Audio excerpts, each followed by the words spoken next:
There's nothing wrong with you for not having frizz-free perfect curly hair 24/7 and doing 10-step curly hair routines that take 2+ hours on a regular basis. With all the social media content about curly hair, especially on Instagram and TikTok, a lot of things have been normalized, but they're really not normal at all. And it's because influencers are content creators who need to create content that you are going to watch and engage with. So it has to show them with beautiful, perfect hair doing things that are different, new, and unique. And they just have to keep inventing new and crazy things to do to get your attention. But we start to see it so much that we end up starting to think that these kinds of things might be normal. Maybe I should be spending more time on my hair. Maybe I do need these 3 products that I keep seeing. Or maybe I feel like my hair always looks like crap because it doesn't look like any of these influencers that I'm watching. So today I'm sharing 5 things curly hair influencers have made us think are normal, but are not at all. The first one is having access to lots of curly hair products and buying the latest releases. They kind of go hand in hand together.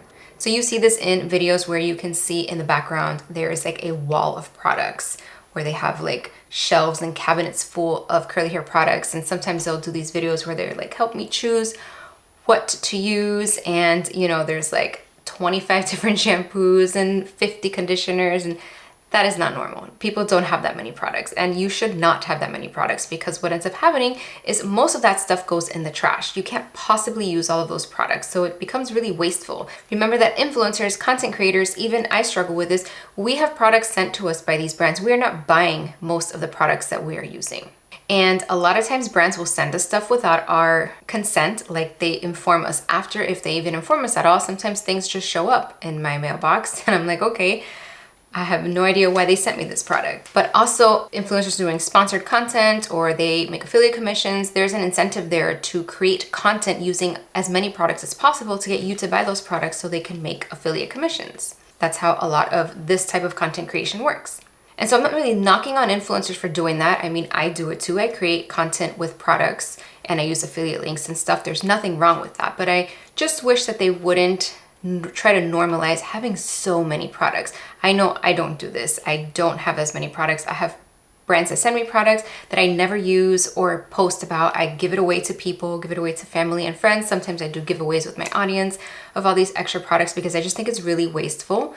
And it's just not a good example to have. You really should only have a handful of products in total. If at least you want a couple from each category, that's fine. But it's not normal to have 200 product bottles sitting in your cabinet somewhere. The second thing is having super long routines. I'm talking about those routines that are like 10 steps. There's like a pre-shampoo going on. We have the shampooing, and then there's a conditioner, and then there's a leave-in, and then there's some sort of prep or curl cream, and then there's like 2 or 3 styling products on top of that.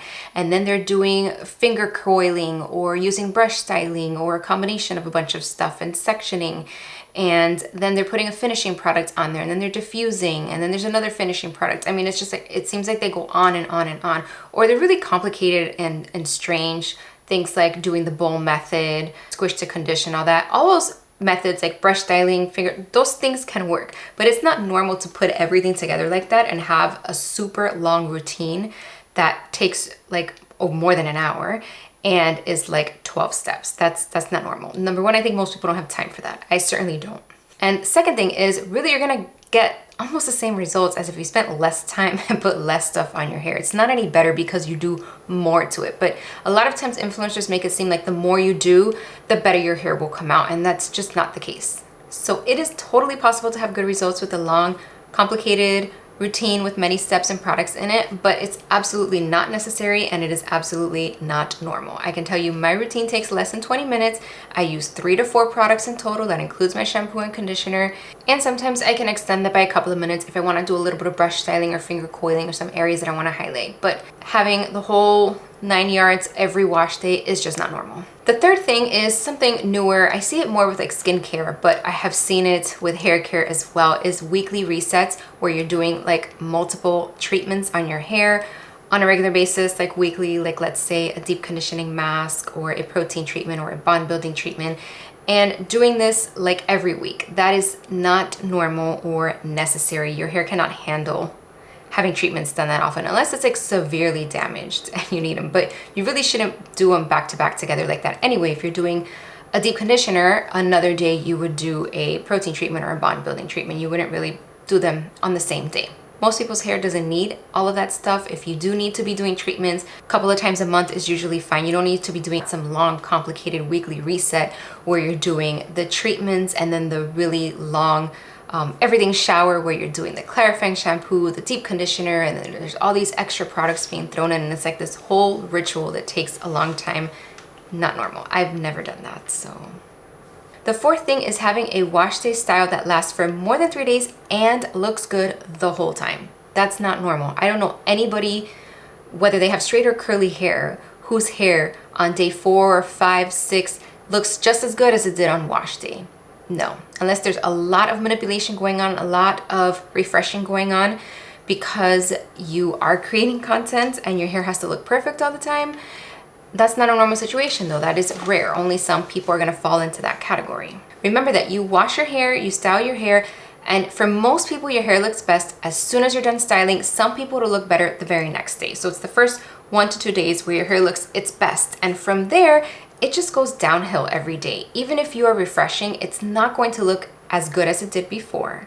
Refreshing is not meant to restart and like hit a reset button where you go back to start. It just improves things a little bit. So I'm generally against refreshing in general because it usually doesn't have a significant enough improvement that's worth the time and effort, right? You spend time and spend 10, 20 minutes refreshing your hair and it maybe looks a little bit better than it did before. Was it worth it? I think for most people, no. For some people, yes, obviously, there's always exceptions, but usually it's not really worth the time. And it's normal for our hair to look worse every day because we're sleeping on it, we're doing normal everyday stuff, we're going outside, we're touching our hair, putting it up, whatever, all the normal stuff that happens. So your hair gets stretched out over time, it gets frizzy, you lose your curl pattern a little bit, it starts to get dull. These are all normal things that happen in between your wash day. So the longer you go from wash day, the worse it's gonna be in all those areas. It's gonna get less shiny, it's gonna get more frizzy, it's gonna get more stretched out. That's just normal. It's not normal for your hair to look amazing on day 5. The reason you think that influencers' hair looks good all the time is because they're really only showing you the videos and pictures of when their hair looks good, which is usually right after washing and styling their hair. So it's rare for you to see like really how their hair looks if they don't mess with it for 3 or 4 days, how it looks in its natural state like that. That's not something that you show, and I'll tell you why. Because I create content online and videos and pictures where your hair doesn't really look super perfect, beautiful, type 3A, 3B curl pattern, and it's shiny and frizz-free. If it doesn't look like that, people are not as interested in it. That's just the facts. When I've put out things where my hair looks a little bit frizzier, a little bit messier, it's not as tightly curled, I don't get as much engagement as when the videos where my hair looks better, right? In the public's opinion. People really, really idolize type 3A, 3B curls. That's like the one that everybody seems to want, and that's the one that seems to get the most attention. So content that has that really does just get more traction. That's just the honest truth. So of course, if you are somebody who is creating content who makes money off of people's attention, you're gonna put out the stuff that gets their attention, that stuff that works, right? Otherwise you don't have a job. So they are putting out this content where their hair looks amazing all the time, and you start to think that that's how their hair always looks, but that's not the case. Now I should probably put this caveat a little earlier in the video. I'm not saying that every influencer does all of these things, right? It's kind of just a blanket statement, generally speaking, influencers across TikTok, Instagram, this is what I have seen, right? These are the problems that I see. There are exceptions, of course. There are some who are more authentic and do show like the realities. And it seems like the more experienced or older ones tend to fall in that category. But it's just my observations and what I have gained from not only my own experiences with social media, but talking to people for the last it's been 9 years that I've had this blog. So that's where I'm getting all this information from. Now the 5th one is one that I've talked about many times before, and it is the expectation of having frizz-free hair all the time. So influencers, again, because their content is usually created when their hair looks amazing, you see all that. You see the amazing content over and over. Their hair looks really good in all of this stuff. So you start to think like you think their hair always looks like that. You think that they never have frizz. And again, not true, not normal. Everybody who has textured hair has frizz. I don't care what it looks like on camera. I get comments in my videos sometimes where people say my hair is not frizzy. You can't really see all of my hair on video, right? And there's all this like editing and stuff. Like, this camera makes my skin look nicer than it is. It's not a setting that I put, it's just how it is, right? So it smooths out some of the frizz in my hair. I don't really have any control over that. I don't go in and do any editing after. I mean, this is just straight footage that I go in and I just cut to take out like the pauses and mistakes and stuff like that. I'm not actually editing the colors or anything like that.